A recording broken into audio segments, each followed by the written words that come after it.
Zeke, you're a little bit off today. What's up? I don't know. Stomach's been giving me issues. That's it? Yeah, knees hurt too. That's all you got? Yeah. Oh, I know why your knees hurt, but that's a different story. No, like literally, I don't know. Had some barbecue and stuff last night, but like all day I've just been like nauseated and like cramped.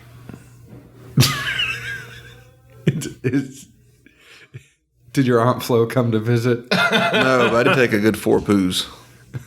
4? I think so. What is wrong with you? Are the fattiest skinny guy I know. I take 2 to 3 every single day though, so 2 to 3? I'll probably get a little more in for it when I get home. This is the worst cold open we've ever done. I'm regular. It's good for you. I'm regular. What do you eat? A shit ton of Fiber One? Sometimes. I have no response. I actually used to eat Fiber One, especially in my younger days before I'd go out, just because it would absorb the alcohol, so then you could drink more and be less drunk.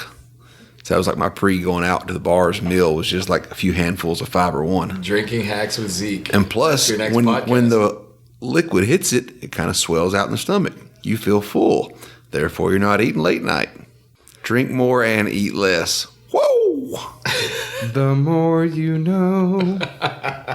Keys to being skinnier and single.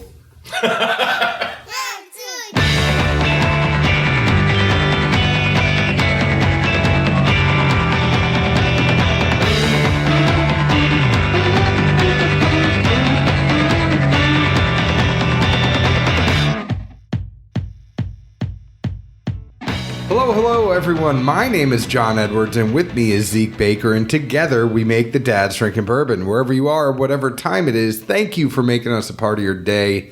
Say hello to the folks, Zeke Baker. Hello, hello, hello. You're not leaving me with a lot today. You said say hello. I know. So you said hello. I said it 3 times. Oh, that's a lot. That is 3 times the hello, but...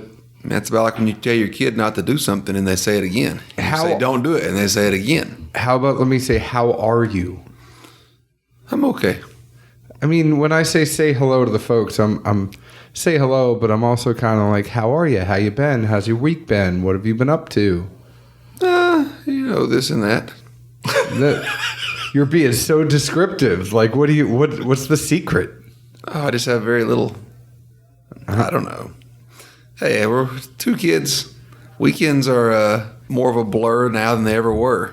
Well, I did go to the fair. And I don't even do anything overly fun half the time. That sounds like a country music song right there. More than a blur than they ever were. I mean, they are. Like, you go to work on Monday, somebody's like, how was your weekend? Like, good. What'd you do? I don't know. I went to the fair, and that was just a blur. I mean, she ran around, saw all the animals. Yeah. The worst part ever, though, was that... She thought you were one of them? No, there was... the mules... Let's just say the mules were a little excited. That'll make you feel inadequate when you see a mule sitting there in all his glory, just kind of standing up, head up, and he's excited. Well, they didn't remember you and think they were stump broke or something, did they? No. Daddy, why did you walk up to the stump and they all backed up? All right. I assume you know what stump broke means. Yes, I do. And I'm trying to get us to move on. Before we introduce our guest, who is here, I just want to let everybody know that we are sponsored by CaskCartel.com. They are the largest online premium spirits marketplace. They're kind of like the Amazon for the spirits industry. There are retailers that go on the site. They sell their stuff on the site, so it's not actually Cask Cartel. They are a facilitator for getting people to actually buy stuff. They do their best to recommend price points, but all the prices are set and dictated by the local licensed retailers. So they're probably not the place you're going to go and find a pick or something like that, but it's not just allocated releases or limited releases, but they have vodka, they have tequila, they have the stuff that you actually need shipped to your house. They are changing the industry and setting a new baseline of how premium spirits are marketed and sold. So go ahead and find them, CaskCartel.com. You can also find them on Instagram at CaskCartel and see for yourself. All right. It's a very cool night. We have been hanging out and sharing pours with this man for a little bit of time now. I got to see him Saturday night, but Shane Merriam from Garrison Brothers Distillery in Hyde, Texas, is our guest here tonight. Shane, say hello to the folks and do better than Zeke. Hello.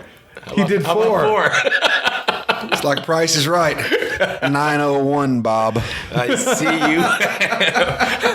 I should have undercarded you and just said $1. No, seriously, thank you for joining us. It's always good to have a guest in the studio. And when you said you were coming to town and we ended up talking to each other and we said, yeah, we should get together and sit down and have a conversation. Super pumped to have you, and thanks for coming. Absolutely. No, Nashville's been a blast so far. Tennessee is a ton of fun. Last time I was here was a couple of years ago for Thanksgiving. I did a little private tour down at a little distillery we've probably all heard of, Jack Daniels. You know, they just got 1 or 2 whiskeys coming out. And then I had maybe you guys know where I had my Thanksgiving dinner. I had a fried bologna sandwich on Broadway. At Roberts. Yes, that's where somebody with a paper menu and a PBR, and it was a damn tasty fried bologna sandwich for Thanksgiving, I'll tell you that much. I will tell you that since I moved to Nashville, I've lived in Nashville since 2008 and was in Kentucky before that. And Roberts is my favorite honky tonk. And they keep I used to love going to Paradise Park, and now Paradise Park is the downtown sporting club, and you could throw axes and shit like that. But Well, it's not Paradise Park anymore, is it? it's not. It's not Paradise. Paradise Park had an AstroTurf that when you would To sop up the puke. Well, no, but when you would step, it would squish, or squish. Like you would feel your foot squishing in the AstroTurf, but they had the best damn cheddar tots. So after you had been drinking on Broadway, you go over to Paradise Park and get these cheddar tots. I mean, Nashville now has like Florida Georgia Line Bar, and they had Kid Rock's bar, Luke Bryant's bar, Patsy Cline, Johnny Cash's diner. I don't think Johnny Cash ever cooked, did he? No. I don't think he had a diner. They said in the movie, remember he tried to cook once in the movie and he almost burnt crap down. He was cooking hot knives, wasn't he? But if they get rid of Roberts, I will cry. No lie, I will cry. Like that is the I'm sure that's a staple. Yeah. They can't get rid of that.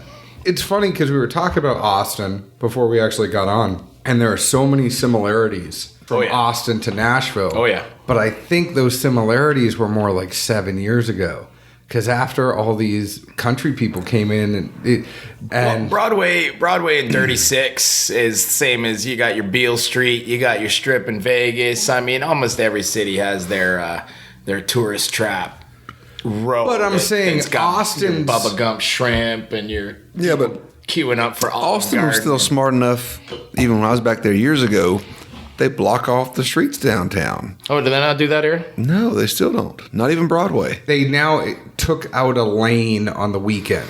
So they've expanded into one lane on each side and put barricades up, but they still haven't closed down the street. I mean, why not just close it off? I got to agree with that. And especially with them party buses rolling around. I mean, I'm going to like getting out of here tomorrow, if for the only reason that I don't have to see another woo girl for a few days. You watch How I Met Your Mother. Oh, you got that right. But it's the thing that I was saying though is Nashville has the Stage, which is a bar. Austin has the Stage. Nashville has a dueling piano bar. Mm-hmm. Austin has I'm not saying it's similar in the way that the Las Vegas Strip was similar, the way that Beale Street was similar. I'm saying Austin and Nashville were the same damn street. Like even the bars were the same. Well, they're in most cities. Tempe, Arizona has dueling piano bars. No, but they don't have the Stage. You got they have stages in bars. Yeah, but it's not. It was literally like an exact freaking copy. I don't know if I'd go that far. Where the Bud Light and the Michelob Ultra flow. I mean, I landed super late at about midnight by the time I checked into my hotel, and I knew I wasn't going to be able to get a decent drink anywhere. So I was like, all right, I'll walk down to Broadway, and I would see Whiskey Row. Well, I must be able to get a shot and a beer in there. Well, I could have got a shot of Jim Beam and a Michelob Ultra, but nothing much. But then I went across the street to I don't know where just because the music was all right. And they had some Tennessee Brew Works and some Buffalo Trace. I was like, all right, this is a beer and a shot. This is what I was looking for. Were you on Second or Broadway? It was on the south side of the street. And so the Whiskey Row across the street, I just heard some music and walked up the steps and grabbed a seat and had a beer and a shot. And I didn't even know Whiskey Row existed. Well, there was a place, I think Whiskey Row might be where Decades used to be. I could be wrong. Decades was an 80s and 90s like dance club. But it wasn't like... Definitely more your scene than mine. Sometimes I just got to dance. Long intro. It's Monday. Shane, thank you so much for coming. My pleasure.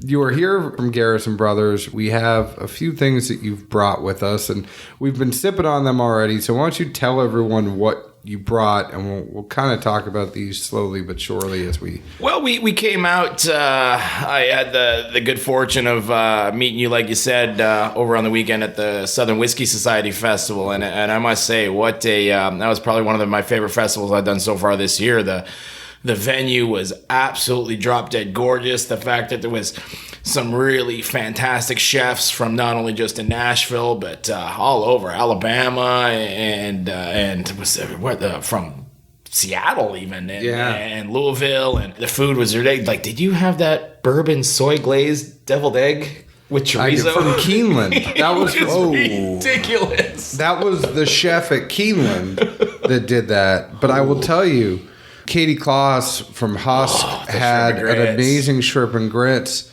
and I was talking to them for a little bit. But one of the best dang things was Owen from Hardee's in Franklin. That duck. Had Hardee's, but he did a duck biscuit, and it had this duck fat butter. You talking about the drive-thru though? Hardee's. I'm talking about Hardee's. Yeah. Like the guy that in the Days of Thunder, the backup, drove the car for. Yeah. That was like Kurt Wheeler. Howard Johnson's more redneck cousin. No, that was Kurt Wheeler because Robin's racing. Yeah, I caught that about 2 a.m. the other day. So it was fresh. I'm like, my engine's in that car, so that's what those folks are pushing. Yeah. I'm telling you, that Hardee's, it was a chicken is it something they have on the menu, or was somebody just bored? No. He put this honey... What was it? A honey sorghum, sauce on top of it. Run and grab before my table got flooded with folks, so I didn't spend a lot of time reading the menus. But that one was it was more than a mouthful. It was good food, especially when I read Hardee's. We all know Pooh Bear loves honey, but we've been talking too long not about whiskey, so let's anyway, what we brought out to the festival, we brought out our 2018 small batch, and then we brought out one of our 2018 single barrel selections, and then I just had the good fortune of meeting Tarek over at Elixir, just 10 miles south of Franklin, and went over to his liquor store. And if that is not a treasure hunter's dream in there for stuff that he's got, and every bottle's open and everything like that, and he had a bottle of our fall 2014, so I figured I'd buy it and crack her open and bring her on in so we can really talk about how our distillery has grown in our kind of young history that we have so far at Garrison Brothers. I have to say, Tarek is one of our good friends, but when you go to Elixir Spirits, it's kind of like you're on an episode of American Pickers. Absolutely. And you're just digging through the shelves, and you're like, how much? Have you ever watched American Pickers? The guy lives in Nashville, and they go through the barn, and there's just a bunch of stuff in there, and then you dig through and say, well, how much will you want for this? I'll give you $50. There's a diamond in the rough everywhere. And he's got every bottle open. So he's like, you want to try this? You want to try that? You want to try this? When else can you get an opportunity to do that? He is a very, very generous guy. But I have to say, we've been sipping on these a little bit, and I'm interested to do a side-by-side. This was a 2014, right? That was a 2014 fall. So way back in the day, we used to do 2 small batch releases a year. One fall, one spring.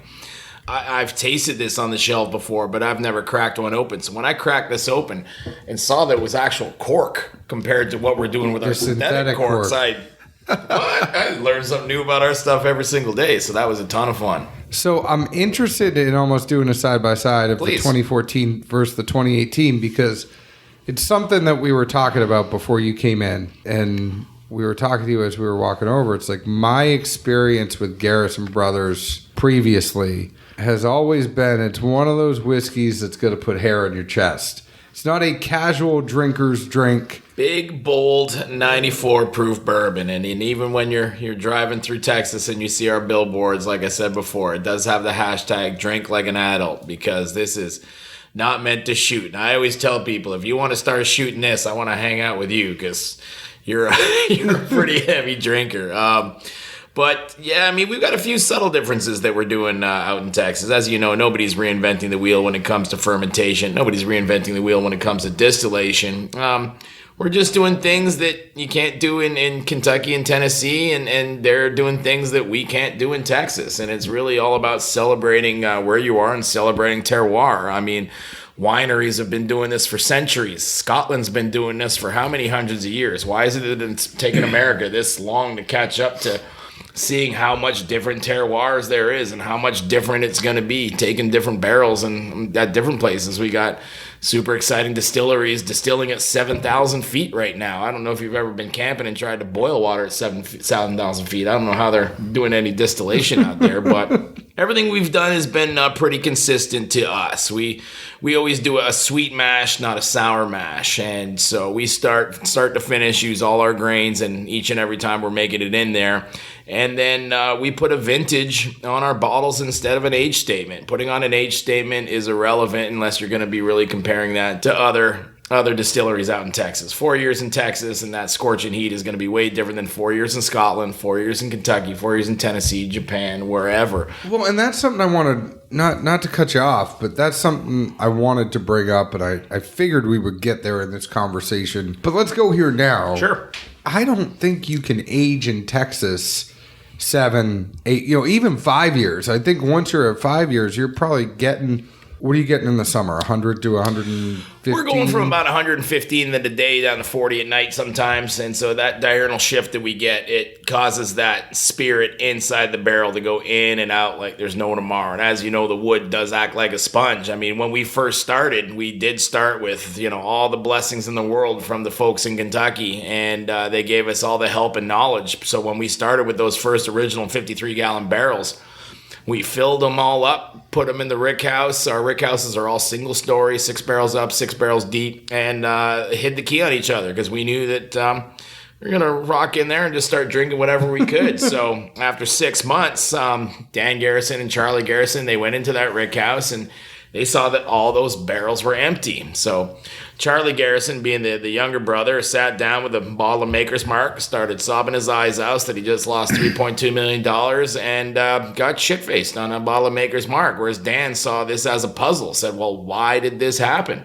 There's got to be a reason for this happening. So he called up the folks in Kentucky and said, we just had a pretty severe problem. And folks in Kentucky answered the same thing that you're going to hear say a lot. Like, I don't know. It's never happened in Kentucky. So he figured out that it was that shift that was making those barrels expand, that they kind of just leaked right out the cracks in between the staves. And so he had to find wineries and winemakers. Well, how do you barrels survive in that extreme heat? And so we found that by getting different treated barrels from different cooperages, a lot smaller with much thicker staves, they were able to withstand. We'll still have, few soldiers that they get left behind every now and then, some that get over oaked that we'll just let evaporate into the sunset and we'll never touch them again, so we don't have to bottle them and pay taxes on it if it's just not good enough. But for the most part, those 15 and 30 gallon barrels seem to work, and we're using 4 different cooperages as well. We're using Kelvin out of Louisville, Black Swan Black Market up in Minnesota, and I just found out last week we're using a 4th one. So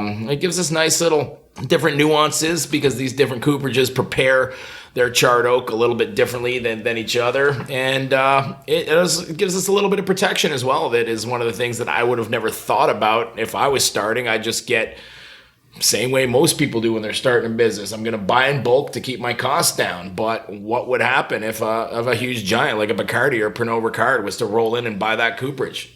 We'd be out of business. Yeah. Our flavor profile would change drastically. So you're hedging your bet. Exactly. When you talk about all that whiskey evaporating, I mean, we've had on some people that used to run cooperages, and Dan Gardner from Four Roses kind of started us down this road, and then Greg Snyder kind of took it over. But I would have to think you guys would be looking for a tight grain stave over, a bigger grain. You want those. You don't want the whiskey to expand too much into the wood, because it's going to do that already from 110 to 40. Exactly. We're doing a 14% angel share. So, I mean, if you do the math literally and do 14% over 4 years, that's down to 16 gallons. We're not yielding 16 gallons in a 30-gallon barrel because you got the devil's cut. And I don't care what any of those larger brands say. You never get that devil's cut back. That's in the wood. That's in there for good. So we've seen some barrels after 4 years, 15-gallon barrels yield as little as 13 bottles at cast strength. The highest that I've ever purchased, that I've ever seen on a shelf, was a store, Twin Liquors in San Antonio. They did 147.7 cast strength. They got 13 bottles out of a 15-gallon barrel after 4 years. I bought one. Dayton, our bourbon evangelist out in San Antonio, got the other one. Store had 11 left. You could take a flashlight and shine it through this bottle and barely see through it. I haven't even cracked it open yet. It's on my shelf at home. I'm afraid. That's a big one. But, it's really funny how there's just so many different things and just what Mother Nature is doing out there. Like I said, we've got our Barrel Barn Uno, which is our more fancier, nicer first one, show and tell one. We've got a bar in there when our volunteers come out to the distillery and do some bottling with us. That's where we have lunch. Our chef Joseph is just the balls. His food is just so good. He did these sticky ribs the other day that I still dream of. But it's a ton of fun, and this is where Donis Todd, our master distiller, he can leave those doors open. It's at the highest point of our ranch and have the wind ripping through, and that's going to seriously affect the different aging, even in something 100 yards away in a more kind of airplane hangar with big hangar doors open. It just doesn't get that much to the wind. So we've also got shipping containers. It kind of looks like if you were to take a helicopter view around our ranch,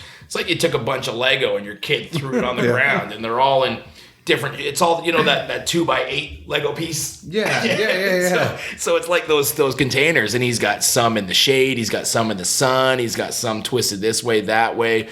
You can open the doors to the containers, you can leave them sealed up and closed. So we're not doing any temperature control. I could not even imagine what the air conditioning tab in one of these things would be, but you can still, have that. I'll let some air in, I'll let some air out, and we went out. I remember the first time I came out with a group of bartenders from Vegas, and Donis hopped us on the back of the tractor, and we went out to these containers, and he popped one open, and it was just like a tidal wave of angel share tsunami. It smacked you in the face, and then it sucked you into the container. It was like this big void, and it smelled so good.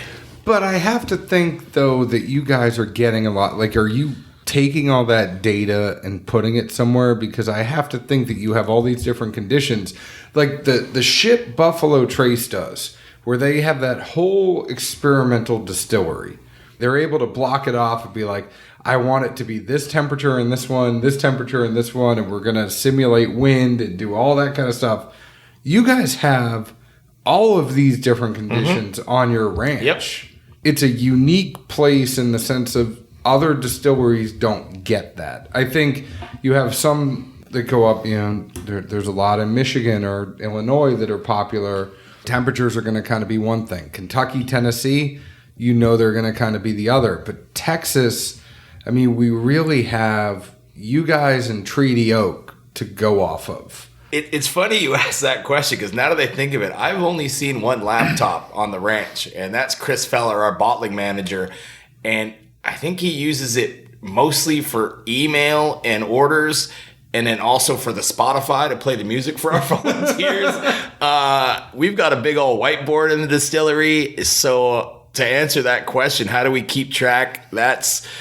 You need to spend a day in the mind of Donis Todd to keep track of how he does that and how he knows what's going on in each barrel in each rick house. But I feel like the data would be very valuable that you guys are getting. I think it would, but at the same time, you've got to remember that everything we're making has the exact same mash bill. So everything we're doing is 74% white panhandle corn. Everything we're doing is 15% red Rinner wheat. Everything we're doing is 11% malted barley.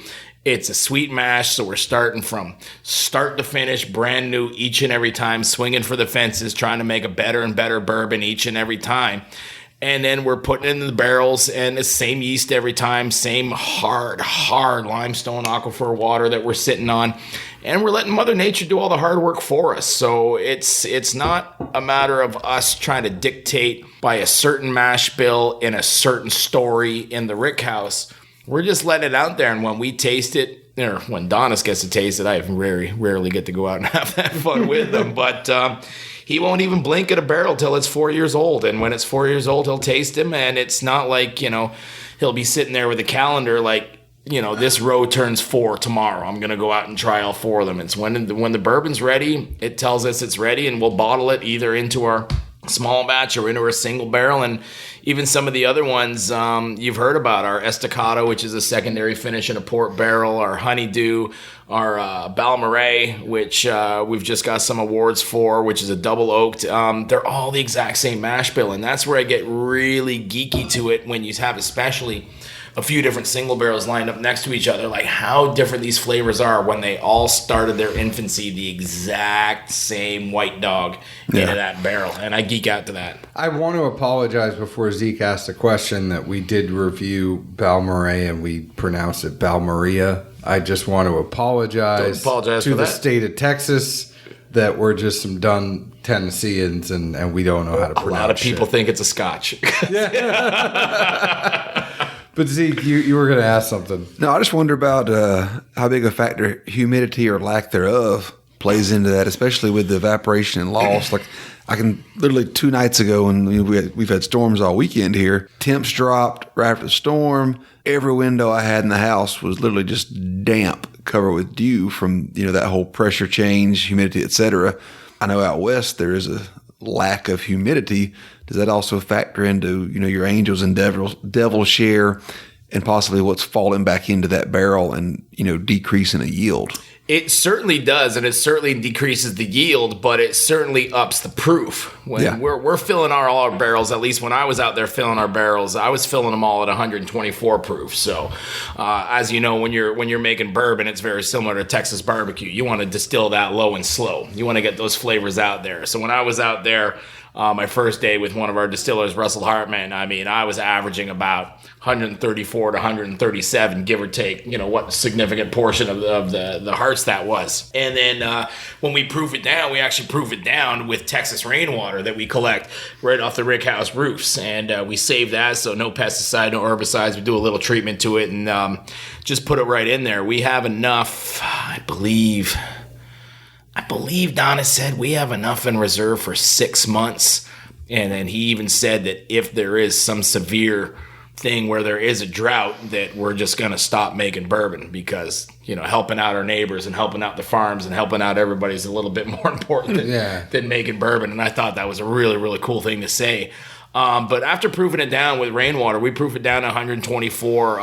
Again, that was really cool. They do it by weight. They've got an app. Have you guys seen this app? They got an app on their phone which will tell them by weight how much water to add to get it down to 94 proof when we're proofing it for bottle and to get it down to 124 proof when we're proofing it in the barrel. I thought that was super cool. I need to figure There's that an app. I'll ask Russell. I'll text you. And so we fill the barrels, and then we're always going to get a higher proof, unlike, say, if you're in an incredibly humid area like Scotland or like Ireland, where you might be filling your barrel at 130, 140, but it's coming out at 110. So they're losing alcohol. We're losing water. And I think that's what makes ours a little bit spicier and a little bit obviously hotter. You're going to get that with the alcohol. So that's a benefit. I mean, the 14% angel share is, Mother Nature is a bitch out there, but I think she helps us make some pretty darn good bourbon. What about the char?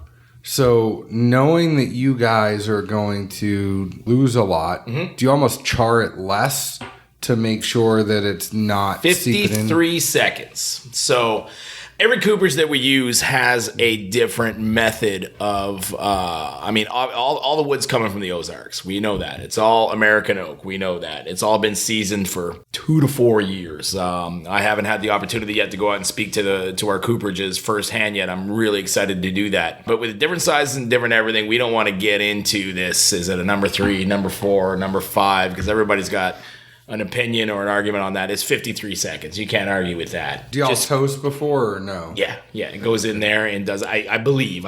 You could call me out on that for being wrong, but I do believe. We're slowly but surely becoming experts on barrels. I think we're gonna have a side gig at a cooperage at some point. They're incredible. That's a lost art. That's incredible. I've actually got a friend of mine from Vancouver who went over to Scotland and became one of Diageo's, I believe she's the first female cooper working for Diageo, and a little Canadian girl out of Vancouver. And I was like, that is a dope job. Like, I don't know how you did that. Frankly, I don't know if you've been to Scotland, how you understand half the words coming out of their mouths when everybody's drinking. Going back to this, Zeke, I'm going to go to you for a second. So which one are you on right now? Are you on the fall 2014 release? Well, I have all of them. Okay. And I've kind of been going back and forth. Sure. And going back to what I said to you before, in the sense of every time I've had Garrison Brothers in the past, this 2014, I'm not going to lie, it's rough. But the 2018 is not. And it's still got characteristics of what I would expect from a Garrison Brothers. But that 2018, it's just amazing like how much you guys have changed in those 4 years. It's how we've learned, I believe. I wish that our distillers can be out here, and because really, I can't take credit for any of their painstaking Oh no, great job! hard work You're and filling everything barrels. that. You said, but I climbed in a still once. It was hot as balls. I don't want to do that anytime soon.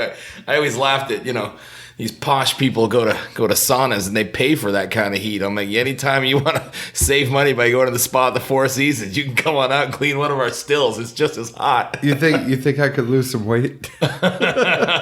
See, there it would be more productive, though, because there's no humidity. All the water comes off of you. In the South, it just sticks to you. Yeah. The funny thing to me is that we don't talk about color. 9 times out of 10, when people sit there and they put the glass up and they go, well, it has an amber hue. Zeke and I are kind of like, looks like whiskey to us. Mm-hmm. The only time we actually mention color is if there's some it's super light or it's super dark. Secondary finish, you add a little magenta or something in there. Yeah. The funny thing is that the small batch is the darkest out of all 3 of these. And I found that to be interesting. Well, that could be, when we get to the single barrel, I'm going to do my guess on which cooperage that barrel came from. I had a really fun time with Donis at a seminar that we did for the USBG chapter in Houston, where we had our small batch and we had 2 different single barrels, and then he was drinking one, I was drinking the other, and he's going, oh, spicy, and I'm saying, chocolatey, what are you talking? And there was like, oh, we're drinking, then we swapped glasses, then oh yeah, spicy chocolatey, and right away he knew which barrel, which single barrel, which cooperage that came out of, because he knew the characteristics coming from that particular cooperage. So that one was a lot of fun. So I'm going to have to assume that the reason that our small batch, being a combination of all the cooperage barrels came out there, which is this one was probably a particular lighter one. Because, as you know and all your listeners know, you're not allowed to add any coloring into your bourbon like, the cheating Scots that I'll add as much as I want and make it as dark as I want and make you think that it's richer than it is. Well, unfortunately, there are still U.S. distilleries that do that and somehow get away with it. It just doesn't get to be called bourbon. Yeah, well, there's also people doing cinnamon and peanut butter, but let's not get into that. Hey, all I got to tell you is that peanut butter whiskey, we thought we were going to hate it. We thought we were going to hate it, and we did a show around it. Come to find out, the difference between I will defend Screwball. I've got into fights. I wasn't going to name names. No, I will just, that's the only peanut butter whiskey there is. I love he said he got into fights. John's a pretty big dude. I got into verbal fights with friends over Screwball because I defended it, and they were like, it's just, I'm like, it's 2-year MGP. The difference between Fireball and Screwball is Fireball is not whiskey. Fireball has nothing that is quote unquote whiskey about it. Well, there's glycol in it too, isn't it? Yeah. It's everything about Fireball is wrong. When it's Ignite the Night, that's because that's their slogan, Ignite the Night. Is it really? Yeah. Jesus. But Screwball is I've never looked at a ball that closely to know steal their slogan. I see lots of them have a B&B. All right. But Zeke and I used to Ignite the night. That's what my dad used to do with Boy Scouts around the fire with a can of peas. They'd ignite the night a different way. Zeke and I used to play a game because we used to record at the B&B all the time, and we used to play a game. What did his renters leave? So we would just figure out, like, we would open the fridge, and then we would talk about it on the podcast. Like, well, they left, and then we would drink. Sometimes there would be like, if it was a bachelorette party, they would leave these like spiked, it's like a spiked seltzer or whatever it is, and we'd drink it. It would be our side pour. Did you bring the side pour back tonight, Z? Maybe. You got a side pour going on? Maybe. Are you allowed to say what it is? Or are you being... Leroy Jenkins from Flight Club. We all love a good sticker. Oh, man. That's a good one. Now you said that, now I just tasted peanut butter. Now it's in my mind. It's But funny how that works, right? I know, right? That's why in tastings, whenever I do it, I hate to lead. And I did this back, in my time doing wine for years and years and years. It's like, what do you say? There aren't any wrong answers. What do you get? And I'm like, okay, maybe if you say blueberry, I might say wrong, but it's really about, just getting people out of their shells and what are you tasting? I mean, if you're tasting something and the person in the room goes, tastes like my grandmother's basement. I said, you know what? Fantastic. Now, I've never been to your grandmother's house, so I don't know what that smells like. Is it musty? Is it potpourri? Is it like break it down? And when you get people to break it down so that everybody in the room is on the same page. Musty, some mothballs, some real cold cinder block, or some old wood that hadn't been dusted in a while. It's when you hear those words, like, especially with like Isla's and stuff like that, Band-Aid, everybody's like, I know exactly what you're talking about, even though that's the weirdest description for the word. And oh, no. You say Band-Aid, everybody goes, oh, you're talking about scotch. But we try to do relatable tasting notes because we're not going to sit here and be like, I get marzipan. No, who the hell knows what marzipan tastes like? I use that word all the time. Have you had it? It's a nice heavy almondy. Yeah. Probably more almond than... but nobody knows what friggin' marzipan is. Stop using that word. You're better than that. All the people that... You were just telling me your love for sweets, and you're not going to incorporate marzipan into that? No, I understand almond.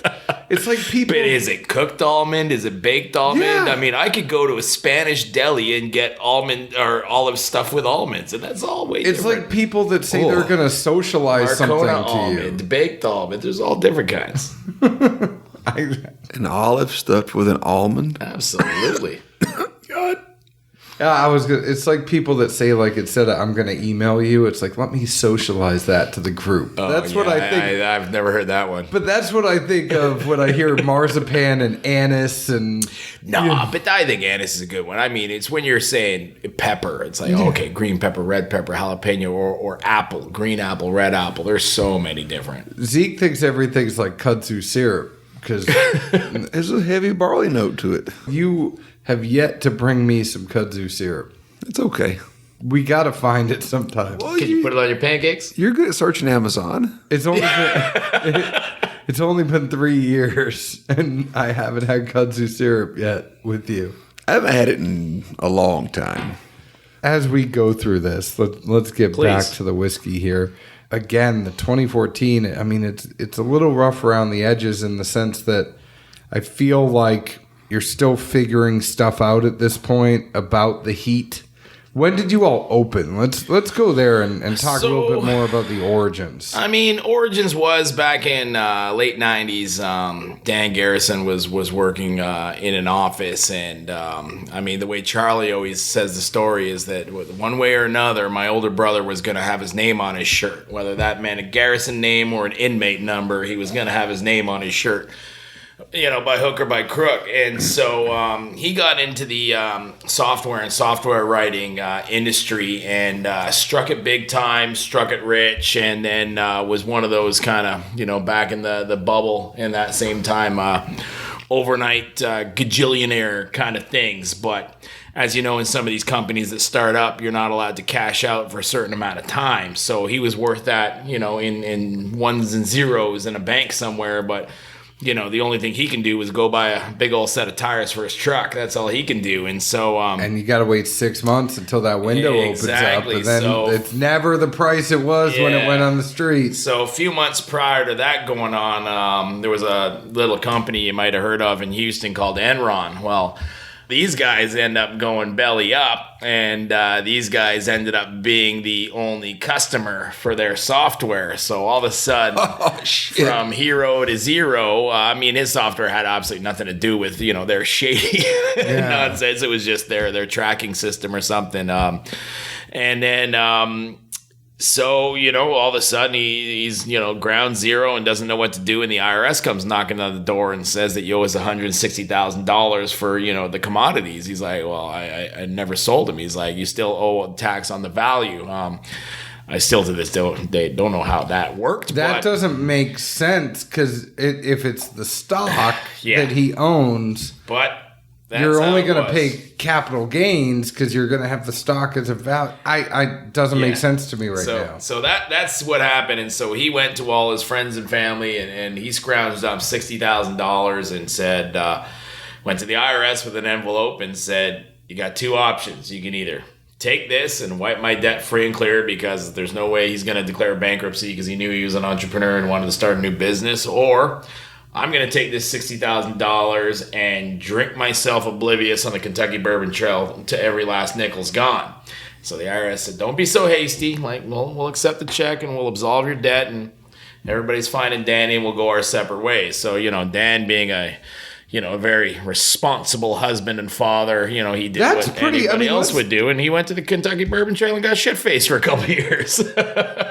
That is pretty interesting, and that is a good PSA for everybody listening, that if you owe the IRS debt, sure, it is negotiable. Yeah, always. They want money. So he got out there, and then he's a pretty charismatic guy, and he's a very, very clever guy, and then he got to befriend Mr. Elmer T. Lee over at Buffalo Trace and the late great Dave Pickerel at Maker's Mark at the time, and Jimmy and Eddie over at Woodford. And, he'd be sitting down and talking to these guys and just asking questions and showing up every single day with more and more questions. And then he kept ending the conversations with, like, why do all y'all tour guides keep saying that you can only make bourbon in Kentucky? We all know that that's a bunch of horse shit. So Dan went back with all the information, and Elmer T. Lee really, really kind of took a liking to him because Elmer at the time had done pretty much everything there was to do at Trace and everything he can do in his life at 70 years old. And so he had been studying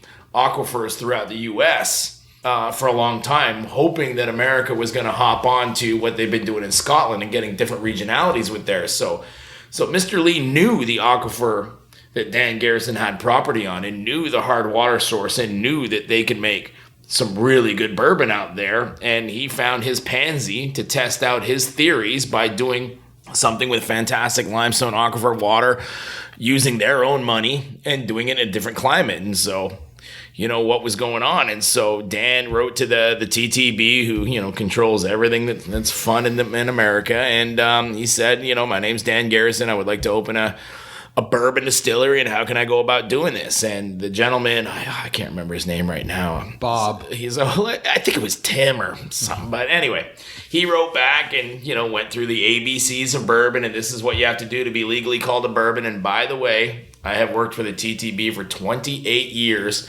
Nobody has ever asked me that question before. So hot damn, we knew we were onto something. So we were the first legal bourbon to come out of Texas, and I believe number 2 or 3 to come out of Kentucky. And so we started making it, and they were out there day and night doing different mash bills and trying different things, and until I finally found something that they liked. And then I kind of shared the knowledge with the story on the barrels that we were first getting in there and the corn. I'll get into the corn in a little bit, but our very first still was the very first still that it was Mr. Lee's experimental still over at Buffalo Trace. So it's where he developed Blanton's and several other amazing whiskeys on. So it was his 100-gallon still that you can pump out about 19 gallons of White Dog a day. I mean, I know that the three of us in this room can probably kill 19 gallons in a good weekend. But so it wasn't really a lot, but it was what we got started on. And then when you trace that back through Vendome, turns out that legend goes Mr. Lee won that still off Jimmy and Eddie in a horse race back in the 70s. So the whole reason there's a little horsey on top of a bottle of Blanton's was Mr. Lee saying to Jimmy and Eddie that I got your still. Now, I was talking to Bruce and Eddie at Tales of the Cocktail a couple weeks ago with a picture of our Copper Cowgirl, and I asked them to y'all still have the still. It's right? still our, we still have. We now have Fat Man Little Boy, these two 500-gallon stills made by Vendome, and then back in October, I was out there to help install our brand new 2000 Copper Pot still, our Big Johnson. Now, yeah. And that just reminds me of the T-shirts out of the 90s. So that's the Copper Pot still if you want to see it. That's our Copper Cowgirl. And I was showing this photo to... That's an awesome still. Yeah. So I was showing, it's a combo. They got 8 plates, Copper Pot with 8 plates on there and then goes up to the condenser. But when I was chatting with Eddie and I was chatting with Bruce, I was saying, I need some proof on this story. A little validation and here. he's giving me maybes, but I'm like, but you're not denying it. And I can't really ask Mr. Lee, and Donis is pretty tight-lipped about it, and we can follow that still was on, was it Versailles Road is where we know it was there. So it's been a ton of fun, and I just told Eddie and I told Bruce, I said, until you're going to tell me to stop saying this story, this is this is what we're going with. So they didn't deny it, so I kind of love sharing that story, and that's how it kind of done. Even our brand new Big Johnson, our 2000 Copper Pot still, Vendome will not confirm or deny if it's the largest copper pot they've made in America. And it was really fun when I was in there installing it because I had an amazing dinner at Navajo Grill in Fredericksburg, which is just about 10 minutes away from our distillery. And I'm sitting there with 1,000 questions for Dan and 1,000 questions for Donis. And how are we going to get the same White Dog off 3 different size stills? And he just got into surface area ratios, and it's all the exact same amount in the copper pot and the plates. And you're losing me, but I'll take your word for it. So it's all been custom designed and custom made, and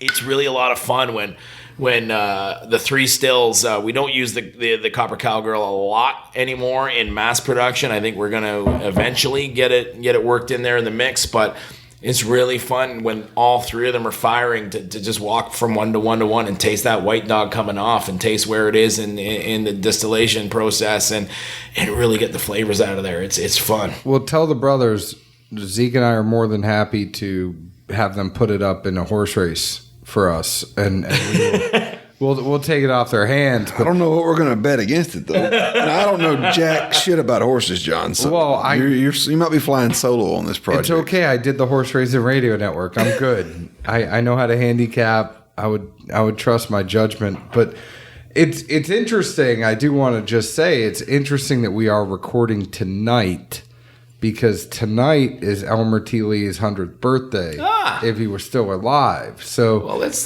cheers to Elmer. It's kind of fortunate that you're in here and you're talking about that, because it is his birthday, and I know Zeke is a big fan of Elmer T. Lee. Well, who isn't? I mean, without Elmer, there probably wouldn't be a lot of Scotch. Truth of the matter, there probably wouldn't be a lot of Irish. So truth of the matter is Zeke always used to dog Elmer T. Lee, not the man. Yeah. The man is amazing. Yeah. He used to dog the bourbon. And half the reason is the bourbon is very expensive on secondary now, and there's a lot of hype. And I'm sure that's making him roll over in his grave. Well, and there's a lot of hype around it.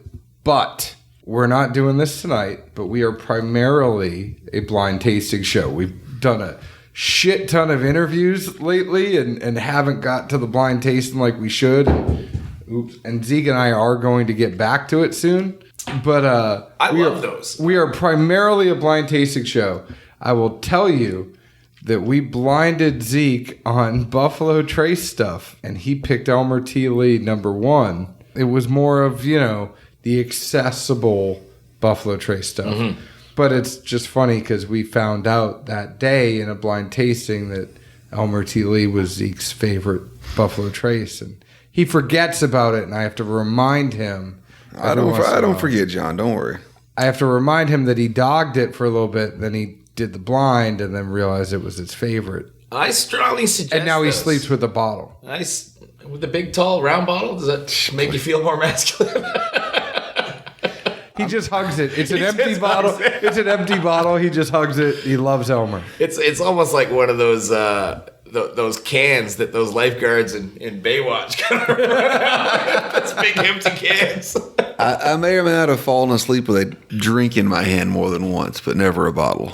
It's just fortunate that tonight's the night that we are getting together. And so this is about 2000, like you said.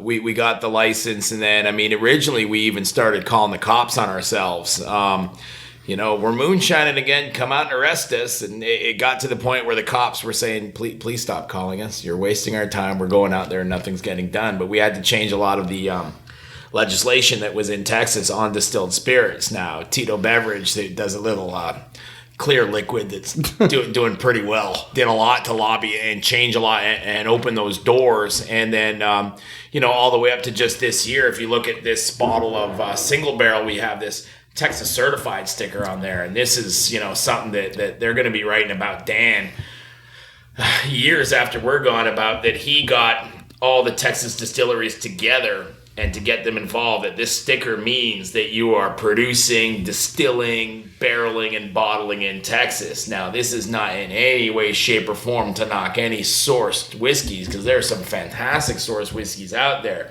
But stop trying to blow smoke and mirrors and lie to your guests and customers and have them think that that's going on, because that's just not the case. And bourbon, when you go through the ABCs of bourbon and G being genuine, I think that's so not genuine when you're, misleading your buyers on where it's coming from. And so we're super proud to have this accomplished. And it was Dan that spearheaded that whole thing. And a lot of people don't want to play nice. They don't want to play in the same sandbox. So they get this kind of cooperation. I think it's fantastic. Well, and now there's a whole Texas whiskey trail. Yeah.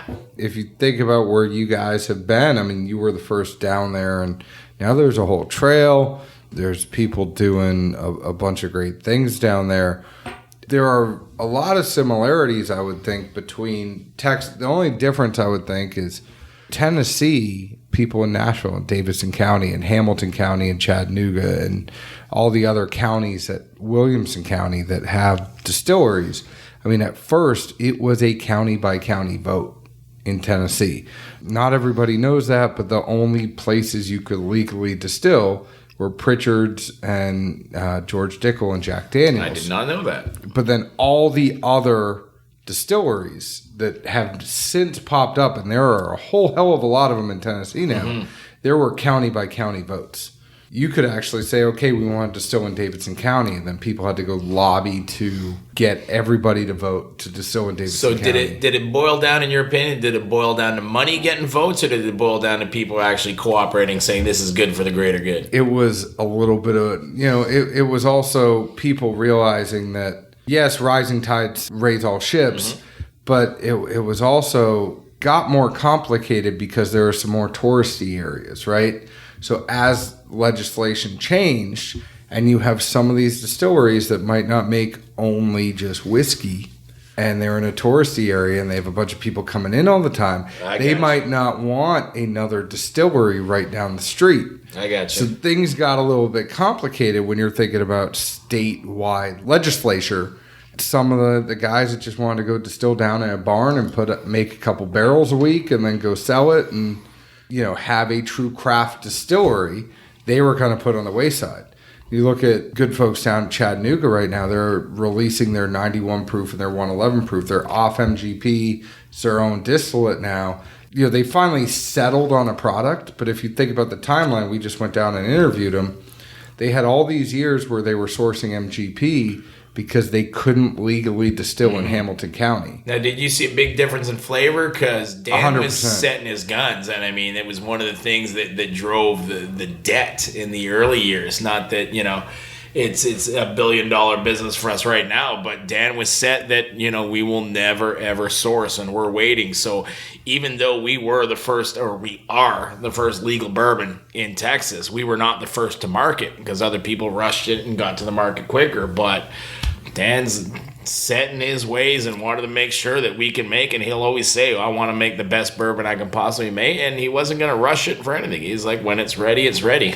Zeke, I'm interested in what you think about this, because when we've tasted Garrison Brothers before, I haven't got the barley as much, and I know there's 11% barley. 11% malted barley. Yep. But I'm getting a little bit more of the barley in the 2018 than I did in the 2014, and I almost think that's what rounds it out a little bit more, is the barley might be a little more pronounced. And I'm sure there's a whole host of conversations that we could have with the distillers, but I'm just talking about tasting notes in general. I definitely get the barley more in the newer one than I do in the older one. I don't know about you. To a degree, I would go there. It was kind of an interesting spot to be in because I could see 2018 being more of a approachable or crowd pleaser, so to speak. But at the same time, it wasn't very pronounced in any direction. Whereas the 2014, the notes it had were much more vibrant, much more detectable. Whether or not someone would love those notes or not, I don't know. But as far as, kind of laughably going back to the Elmer thing, my knock on that at 90 proof was just you don't get a ton of flavor in any direction. And with the 2018, I didn't get as much of a definitive pronounced flavors. Like I say, I didn't necessarily love all of them, but if you're looking to get more flavor and bang for the buck at 94 proof, I thought the 2014 had that. That's fair. I think it's more of, you and I both know the barley is going to make things more of an easy drinker, right? When you have more of a pronounced barley flavor. I think on the 2014, I think I get more of a corn note. Yep. And it's much more corn forward in the 2014, and it almost drinks thinner than the 2018 does. So when you're talking about the flavor here, and you're talking about, you might not have as pronounced of a flavor. I mean, because that corn's going to come up and kick you. Well, I got good barley in the 2014. It's just the back end for me is where it got. I got much more barley in the 2018, but it drank thicker than a 94. But in the middle of the finish. In more in the finish. I mean, the barley really kicks up in the finish, and I think the 2018 is more finish heavy than the 2014. No, that's been. We can just go ahead and segue to notes because that's about where we are. 2014, I said the nose was more noticeable just in general, but also it was a lot of corn and a lot of heat. And it could be the reference earlier from the cheer wine, but I really thought it smelled like a Diet Dr. Pepper can. I could see from what I know from when we were first starting, we were also learning a lot about the cooperages we were using. So I don't know the exact proportions, but I could probably safely guess that if we were just to say, for shits and giggles, that the 2014 was 33% of each cooperage, I could definitely say that there's a different amount of each cooperage 4 in years a small is batch. big and difference. by learning which characteristics we like to take out of there. Yeah. I know there was one of the cooperages that we kind of leaving by the wayside. I'm not going to say any names, but just on the finish it was in, and maybe they'd have a much better finish in a different climate. It just wasn't working well for us. The one I love about the 2018 is that burnt orange peel note that I always get on that, and I'm a big fan of that one coming out of our bourbon. But yeah, I mean, I love comparing the notes. This is really fun for me. You can't see this, but I was just holding these two bottles side by side up to the light, and the 2018's a shade darker. And not that really has anything to do with flavor, but this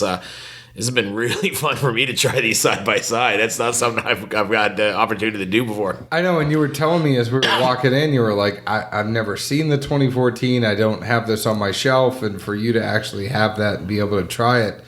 2014 is more of a punch in the face, like not in a, just saying it's a forward thing, right? The 2014 is going to hit you up front. The 14, I got malt in the palate, almost like honeycomb cereal, literally, just like that malt coating that's on there. There's a good one. But on the finish, the oak and the drying really were overbearing. Whereas when I switched over to 2018, the nose, I barely even picked up any heat, and not too much beyond that. The palate seemed to be a good mix of corn and barley. I put down not too much of the sawmill profile folks will associate with cooked corn kind of thing at a young age. It had a singe that kind of circled back around, and then but the finish was where I really got like a barley wine, but it was almost somewhere a mix of corn and tannins that led to that kind of barley wine-ish flavor. I didn't get as much. I mean, there's tannins in the sense of there's a Texas whiskey characteristic, and it's something that I've tasted across not just Garrison Brothers. It's the heat. Well, I just said tannins instead of oak. The 14 had that dry and just oak, whereas this is just a characteristic the wood's going to impart. Mm-hmm. But it's funny because when I characterize Texas whiskey, I wouldn't say it's an oak. When you have something that's super dry, and it's that. We've talked about it recently in some of the other shows we've had, is when that finish is dry and then you sit there and you go you just have a dry mouth. I don't get that from Texas whiskey. It's there's sometimes you're like, oh man, this been out in the heat a little bit and you get a little bit of tannins that way, but it's never a dry whiskey. I get a big mouthfeel, viscous, oily. Yeah. I mean, it lingers. I think a lot of that has to do twofold. I think by number one, that we transfer the entire mash into our copper pot stills and distill it full mash and all. We don't strain out the wort, and I think that allows for much bigger mouthfeel, as well as I believe the rainwater that proof it down with. So I've gone to some other ones that I've had in the past. I don't know if this is just my palate is so accustomed to overproof whiskey now, but I've gone to some others that were favorites of mine a few years back, and it's like drinking unsweet tea. I'm like, where's the flavor? So I don't know if that's just becoming more of a professional alcoholic. No, I say those are the ones I use for editing. So, when I have to edit audio and I can have 4 of those and what I was going to say to you is it almost annoys me, and I'm not trying to start any crap with Bullet, but where Bullet says they're Frontier whiskey, and I'm like, they shouldn't even be able to say Frontier whiskey. It should just be all Texas whiskey should be able to say that they're Frontier whiskey, just because it's a little, it's dealing with those elements. And Kentucky, Tennessee, I feel like it's still a little bit more of a controlled environment, where Texas literally is the Wild West. You don't know what you're going to get. Oh, yeah. You could get, the cold nights. And it could be, the middle of summer, and you're going to have a cold night and a hot day. Mm-hmm. Where in Kentucky, Tennessee, it's you're probably going to have, there are some days that you might have a 40-degree temperature variance, but most days, it's going to be 80, 60, 8. And you can get that. You could trace that. We've done it. We've done the charts, and I've seen them. You can trace that right on the Weather Network and trace the I don't know, not lineage is not the right word, but you could trace that temperature control that they got going on there. But I don't know if you meant to do that segue by Frontier whiskey, but that's probably a really good one to get into the single barrel, because that's really Frontier, because that is Wild West. That's one barrel, and that one barrel next to another barrel next to another barrel can taste quite different. I believe they all still have that same.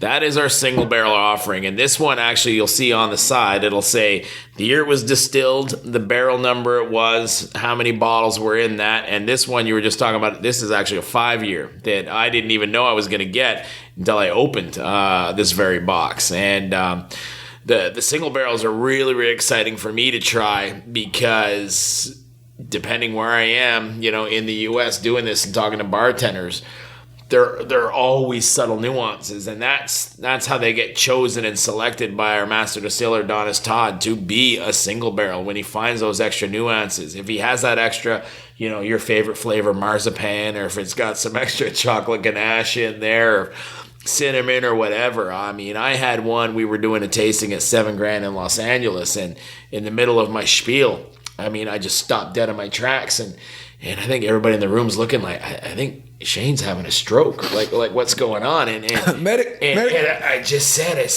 is anybody else getting that red candied apple that you dipped at the county fair? And be like, yeah. I was like, I've never tasted that in my bourbon before, so it was really exciting for me to get that, because I never get to be out there on the selection day. I'd love to do that sometime, but it's like a Cracker Jack box. It's always a surprise. You know you're going to love it. You know you're going to enjoy it, or at least I do. And it's fun to get.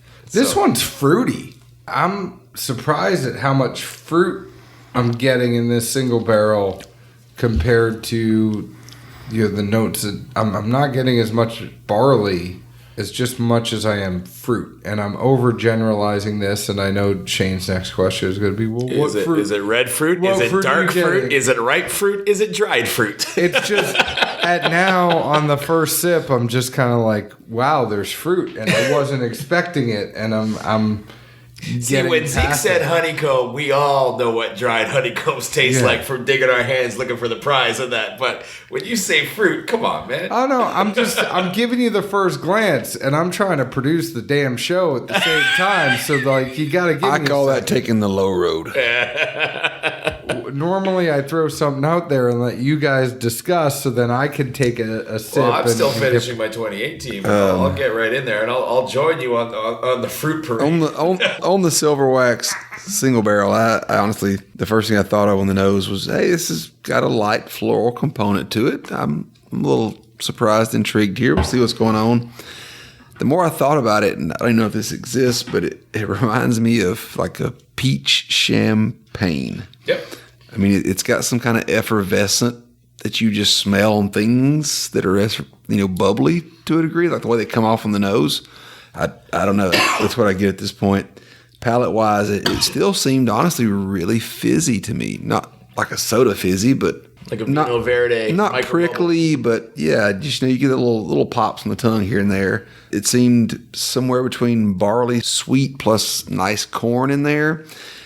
And the more I tasted and thought about it, I kind of went to somewhere between a mix of White Dog, somewhat like a beer, maybe a whiskey, maybe a barrel-aged whiskey in like a beer barrel. It's not 100% there for me, but I pick up enough notes that are on that side of the coin to where, I guess it's got to be something that has to do with youth, because if it's White Dog and beer, obviously that's not aged, but it just doesn't come off that way. But that's really where I got torn. What's that country song? One bourbon, one scotch, one beer? Yeah, George Thorogood. I feel like this is one bourbon, one scotch, one beer. I don't get the scotch side of it. But. I mean, I get some serious milk chocolate on this one. Is to my palate, and then when I get on our single barrels, and this is barrel number 5,900. 2014. So that means that that can't be right. No, that's 2019. So this is this year that we bottled it. Sorry, being 5 years old. So 5,900. I could shoot a text to Donis and figure out what it was. My guess, because of those chocolate notes that I'm getting, is that this barrel was a Kelvin Cooperage out of Louisville. I find that some of the ones we get from our cooperages in Minnesota impart more of those spicy notes, where a lot of people immediately assume that we have some rye in our mash bill when they get those spice. And I said, that's all coming from the barrels and the heat. There's no rye in there. So that's going to be my guess, but it has been a big week. My palate could be shot. I could be wrong. I could see a little bit of the milk chocolate in there. And I see, even when you were talking about the candy, I'm even getting... You know those Christmas candies, the orange covered chocolate sticks? Must be some Canadian candy. It's very possible. It's very possible. After 8, but instead of mint in the middle, it was like an orange ganache or something like that. So it sounds like something they have in Montreal. It's very possible. The Boston guy's trying to make fun of my hometown right now. And we haven't.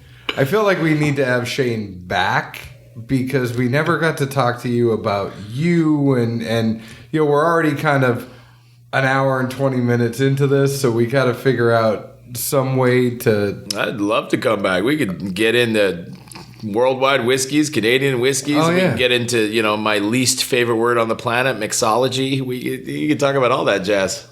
Mixology? Yeah, I hate that word. When do people actually use that word? I'm so glad it hasn't hit Tennessee yet. I really don't know why. I mean, we're simple folk here. It's like somebody calling themselves a whiskey sommelier Oh, well, when there's no certification for it. but there's no certification for anything. So if you think Well, about... there is for sommeliers and for cicerones and for chefs. No, but like I'm talking about, like, so you have a bourbon steward. And Exactly. so there's the steward, there's a sommelier, but they're Well, not. sommelier is so much study and a very intense exam. And it's Bourbon steward years. is paying somebody $500 and taking an 8-hour course and declaring yourself a professional. Well, I am a bourbon steward, and I will tell you that I didn't do the executive bourbon Yeah. steward. I did the one where you get the book. Yeah. And So do you feel that you could have passed that exam without the book? yes, At my point exactly. because it's Well, and there is one certification that is valid: bourbon drinker. I mean, we are. I'll high five that. Thank you. I mean, I was figuring out, we were doing the podcast. I said, well, shit, we probably should get something and something, right? Yeah. And then you get the book, and the test is, well, bourbon can't go into the barrel over 125 proof. It can't come out over 160 proof. And it's like new charred white oak Yeah. American barrel can't be finished in another barrel. It's like, well, shit, I knew all that. You Yeah, know? and, you the know- one interesting thing, though, this is where I will Please. is what I like about the bourbon steward course or the test is that you have to come up with the flight. Take all the other stuff out of it. It's like, okay, like what is bottled and bond and all that kind of stuff. I mean, that's all good information. You have to come up with what is a logical grouping. It's not like I'm going to sit here and be like, all right, I'm going to take Garrison Brothers, Maker's Mark, and Westland whiskey out of the Pacific Yeah. Northwest. Good stuff. It's good stuff, but it doesn't all mix. You could Well, find one a of way. these things is not like the other because you could certainly pair two wheated whiskeys in there with Garrison and Makers, but I see where you're going with that. One of the things I think I did in mine was I think I did Elijah Craig, I did Old Forester, and I did Makers. And what I said was Elijah Craig was allegedly the first guy to char a white oak American barrel. Maker's Mark was the first brand to actually have an ambassador. And then Old Forester was the first brand to actually bottle their bourbon. So in my test, I said, here's a way where I can do things that have subtle differences, but it's also whiskey education at the same time. That's So- thinking outside the box. I appreciate that. That's clever. But that's what I think people need to do. It's like when you're putting a flight together, think about how you're actually going to talk to people about it. That's why I like the steward thing.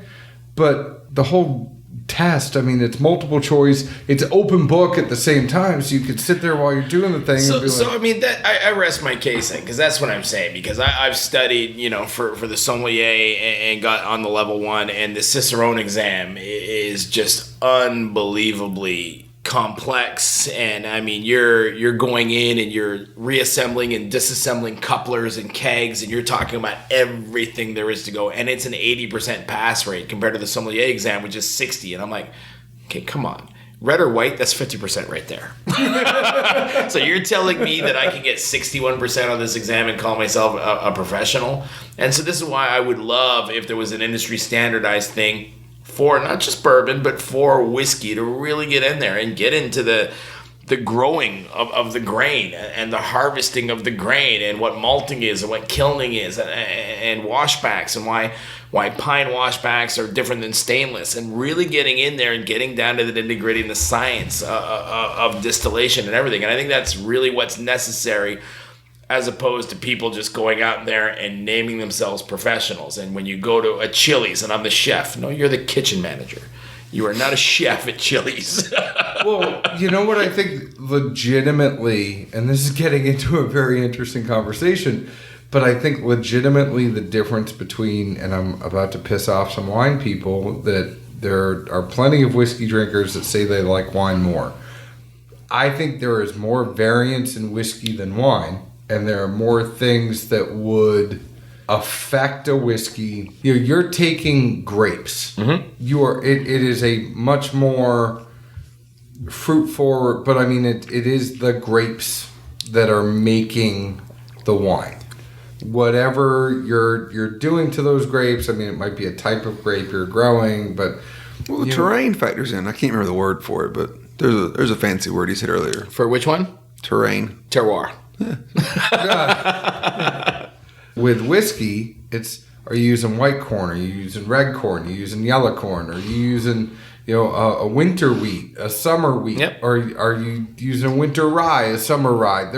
In that aspect, you got to relate the fermentation of beer. Oh, yeah, 100%. So you're doing that because you're making a distiller's beer without the hops. 110%. But then you get into, are you doing sweet mash? Are you doing sour mash? Are you doing, what's the wood? And the wood is going to be 65% of your flavor.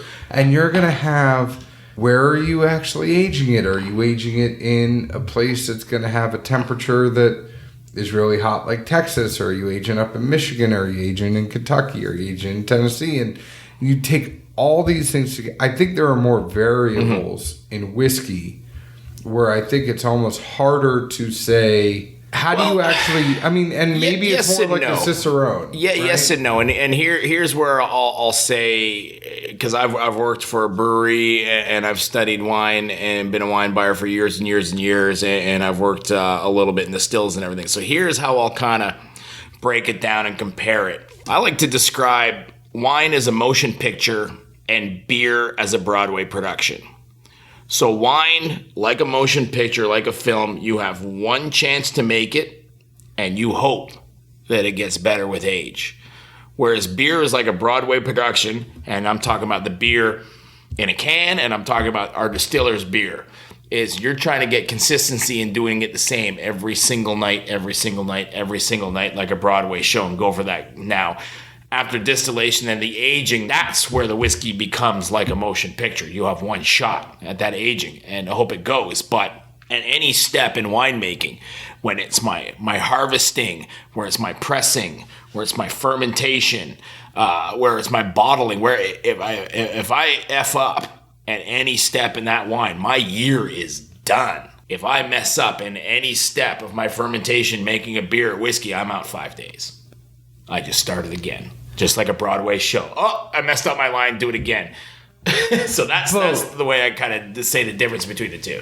But one of the things I like about that analogy, though, is like a Broadway play, though, Broadway's live. Yeah, you got variables. Where motion picture, you could take 80 takes to get the line right. Well, but not to say the 80 takes, but once that movie's done, I can't go back and change it. Once my Broadway's done, I can change the show tomorrow night. No, but I'm saying with the Broadway show, there's more chances of things going wrong because it's live. But you could fix it. But once that movie's done, it's done. No, I agree with you, but I'm saying you might have to fix it again 5 days later. Yeah. One of the biggest lessons and one of the funniest things that I ever had said to me out of the distillery was first day I was out there distilling with one of our distillers, Russell Hartman, who's just one of the nicest men on the planet, a big old Texan with his hat every day, no matter how hot it is.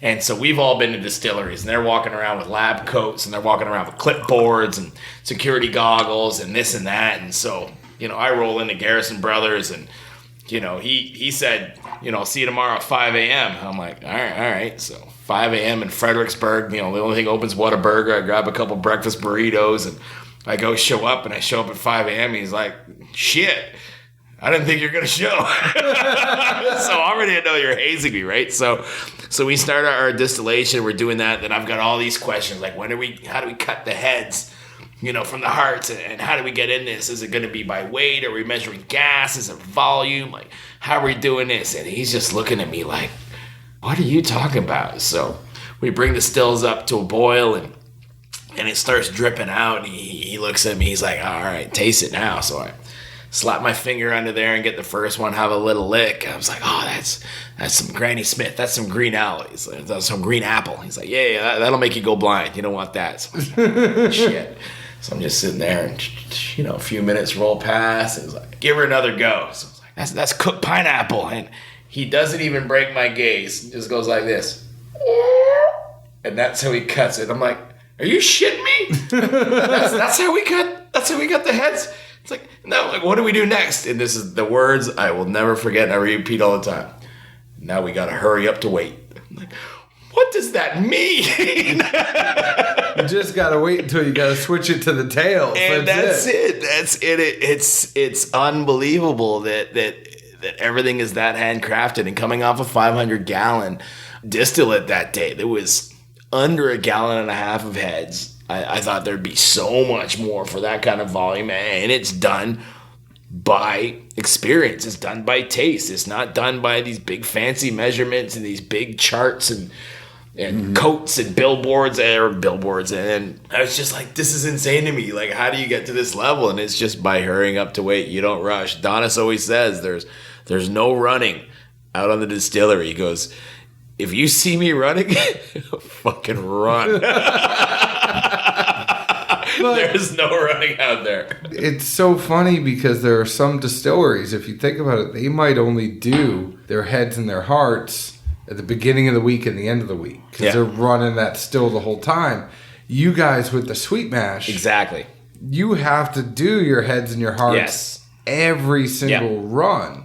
So someone's actually got to sit there with a 500-gallon still. Yep. It might take it a few days. It takes it a couple hours just to heat up. I mean, the whole distillation from start to finish, you're looking about 12 hours. Now, that's not 12 hours of drip, drip, drip. That's heating it up, getting it out, cutting it, cleaning it out, getting ready for the next one. So taking a little nap. I mean, you got to maintain it, but I mean, it gets hot out there. But I mean, you're constantly looking, and if it gets a little bit over, I mean, as you know, you can do up to 160, but whenever we're over at 140, and that middle of the distillation at 140, we'll go and adjust some temperature valves and bring it right down, so it hovers between 130 and 140. We just like barbecue, low and slow. We want it that way, and every time I'm out there, I'm learning something, and I'm getting out there and adjusting, and it's really a ton of fun. I got to get you guys out to do some bottling with us. I would love to, and I would love to pick a single barrel. Did you say modeling or bottling? Bottling. Okay, because the other one John hasn't done too well at recently. I'm here to work. I don't know what you're talking about. We got a runway leading up to the Copper Cowgirl. I mean, you got room for about one pirouette, but that's about it. On that note, I just want to say I really like this 2019. That really surprised me. And I think it's just... Single barrels always do. They do. There's a surprise in every single barrel. That's the fun of it, right? Yeah.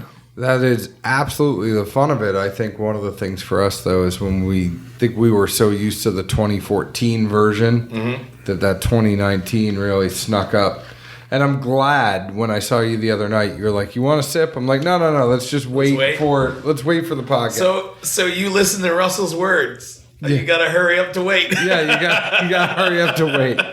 Zeke, what do you think about this single barrel? I always wonder where pricing is. Honestly, I haven't kept up too well with the brand in that regard. I remember at one point it was somewhat expensive. I don't know where things are now. I know I don't have the pricing here in Tennessee. I know on average our small batch is going at about 90, and then the single barrels are going about 110. And then when you get into some of our other marks, like our Balmoral Double Oaked is about 150, and then the Cowboy that's going to be coming out this September is going to be 200. You know, the reasoning for the pricing is it's not that we're out there buying Ferraris and all kinds of posh stuff. It really is due to three factors for the most part. It is we're using some of the most expensive corn that's out there on the market, food grade corn, our custom made barrels that we have to use because we can't use the industry standard, and just the amount that we lose in angel share, that 14% a year. That yield really, really goes down. I mean, I got caught saying on a YouTube broadcast out in Los Angeles, they said, you know, what kind of moron would start a business where you lose 14% of your assets and you're not even able to sell until after 4 years? And I'm like, that's us. And I'm like, really? I spoke for an hour and that's the 15-second clip you used? Yeah. That's the good thing about us is the only thing I really try to edit out is ums and just timing. Yeah, so it's not that we're trying to be pretentious. It just costs a lot to make what we're doing. I mean, the fact that we're bartering with volunteers out there to come out and help us out, and we give them a shot of bourbon, we get them breakfast, lunch, and dinner, and they get their very own bottle. And I think when you boil down to that, they're getting about $15 an hour to come hang out and bottle for us. And we can do what we can with that rather than upping that cost by doing it. And I think that makes it a bit more homey and more family. When you come out and see that, people start taking pride in what they're doing.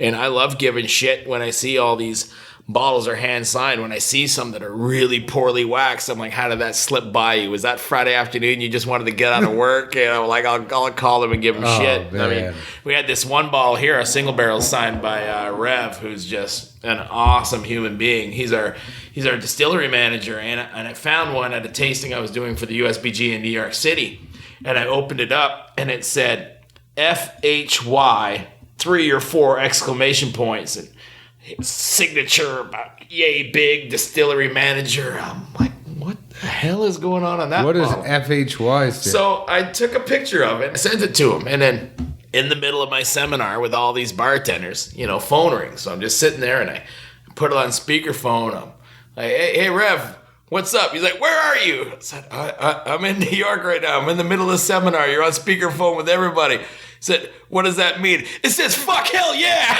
And I was like, why does it say fuck hell yeah? He goes, because this is the last one I signed all goddamn day and I wanted to get out of there. And I was like, oh man, I love you, Rev. I just hung up on him before he got out of hand. And I was like, just the honesty and legitimacy. It's like, you're not even hiding behind it. You're saying, this is my last ball of the day. Fuck hell yeah. All right, that F-bomb is staying in. That's worth it. I gotta say, thank you so much for coming. I probably would put these at a bar still, just where the price is. I think it's worth, not that it matters, and we were telling you nobody really listens to our opinion at the end of the day, but these are ones where I definitely think you wouldn't be upset having, especially this one at a bar at $110. I don't know. I mean, I'd be torn on it, but I think it's still a bar. What about you, Zeke? Yeah, I'm the same. I think it's bar. I mean, I understand the nature and the factors that go into that. And obviously, like Bernie says from Heaven Hill, we're in the bourbon business, not the bourbon charity. So everybody's got to and make a a Garrison living at the end of the Brothers day. doesn't have the same rate that a Jack Daniels does in the grain, and we get that, and we're sympathetic to that. I think it's we're realizing more and more, and it's not a knock on any distillery. I'm realizing I don't need to spend $110 on a bottle, and people get on us for price sometimes. I just need 2 ounces to say I had it, right?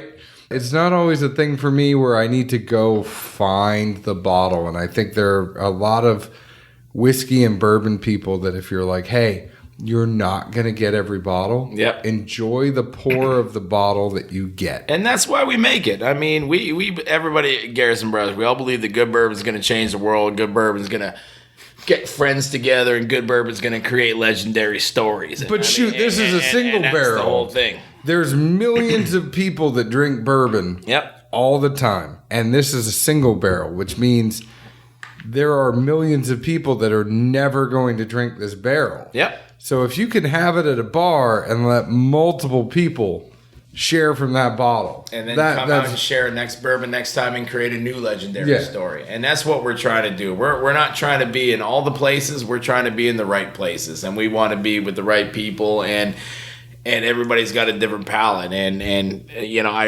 1,000% respect that, and I understand that. And I just love the people that I get to work with every single day, and it's creating it's just speaking of which, niche. Yes, I'm interrupting you again, but speaking of which, say hi to Sammy Sam. Absolutely. Oh, Sammy, what a badass! She's a badass. So we used to do live videos, and we started before we moved to the podcast. We were Sunday nights at 9, we did a live Instagram show. And Sammy Sam would always join. And Sammy is just the best, and she's one of the nicest people. So Samantha, I believe first Mexican-American distiller in the state of Texas.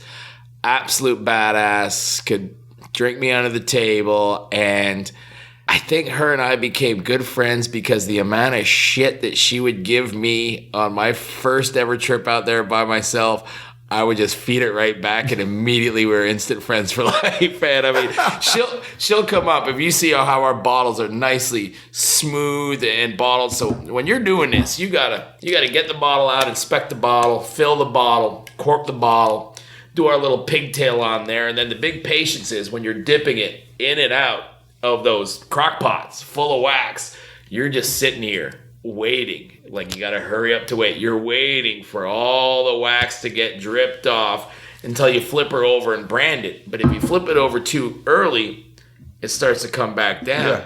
So Samuel just stick right behind me and just sit there and do none of that and talk to me, blah, blah, blah, blah, blah. Then right when it's ready, boop, just stick her thumb right in my go, redo it. Oh.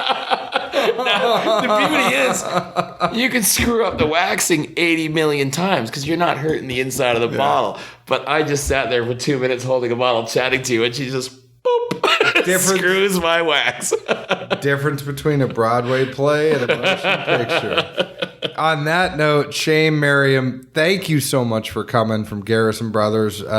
We hope that we get to do something else with you in the future. Absolutely. Thank you for giving me 2 hours of audio that I get to sift through and try to meld it down to something that is much more manageable for listeners. But we appreciate having you here. And where can the folks find Garrison Brothers? More on the social media and the interwebs and all that kind of stuff. You can find me, Shane Merriam, on Facebook very easily. My title that was given to me by Dan is I am the Bourbon Provocateur. So you can find me on Instagram there. That sounds dirty. I think it has something to do with French Canadian, and I don't know, but he got me there. But we'll get into that on another day. So you can find me Instagram, Bourbon Provocateur.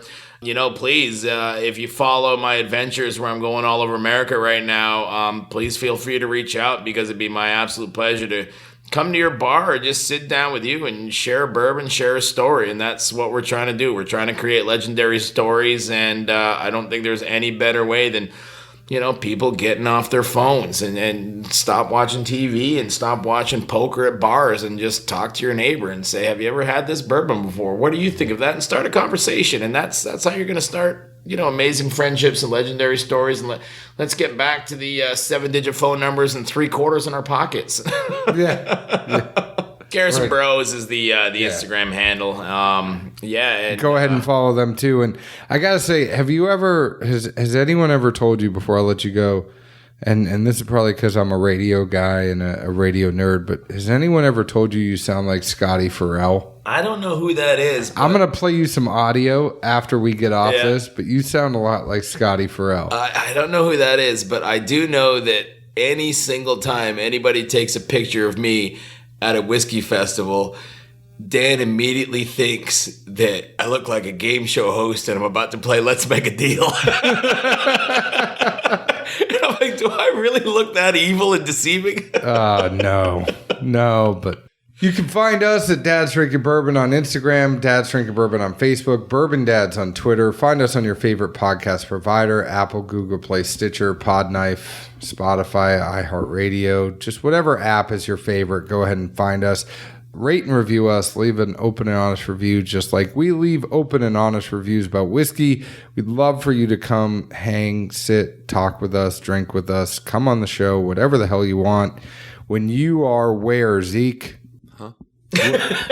What city are we in? Music City, USA. Come find us. Cheers. Ciao.